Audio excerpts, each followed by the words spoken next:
Good morning, everybody. Welcome to today's devotion for January 12th.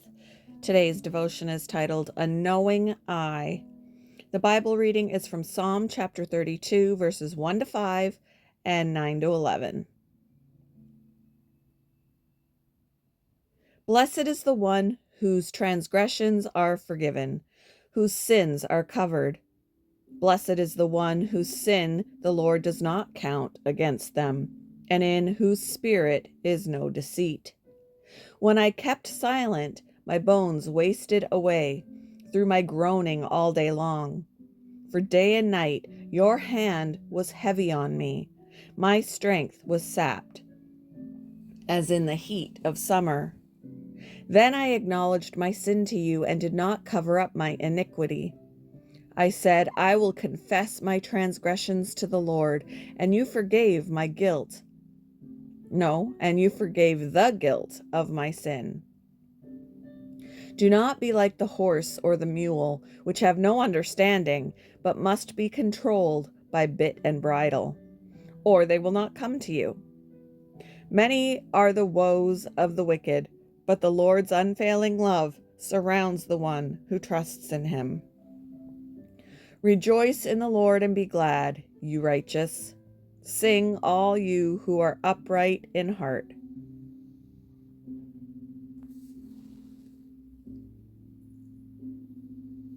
Jason and Pierre had worked together for a decade, putting siding on houses. They were good friends, but neither was talkative. As they worked, they said hardly a word. Yet they knew each other so well that this was seldom a problem. The two could rely on the mere nod of a head or glance of the eyes to communicate. Small gestures spoke volumes. Psalm chapter 32 evokes this level of familiarity between God and the psalmist.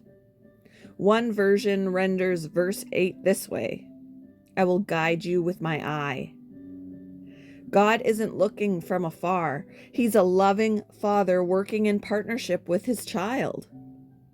While the psalm begins with confession of sin, the focus is not on punishment, but on loving redirection, as God teaches his child the right path. The other option is to be like the horse or the mule, which must be controlled by bit and bridle, or they will not come to you. The picture is of willful defiance and ignorance of God's way. As believers in Jesus, we are to develop a deep intimacy with God, so we're in tune with his gentle gestures. One way we develop this intimacy is through reading the scriptures. This helps us keep in step with the Spirit, so we'll love what God loves. Then we can rejoice in the Lord and be glad. In what ways has your spiritual life perhaps become mere ritual? How do you develop intimacy with God as you read and reflect on the scriptures? Thank you for joining me for today's devotion, and I hope you all have a wonderful day.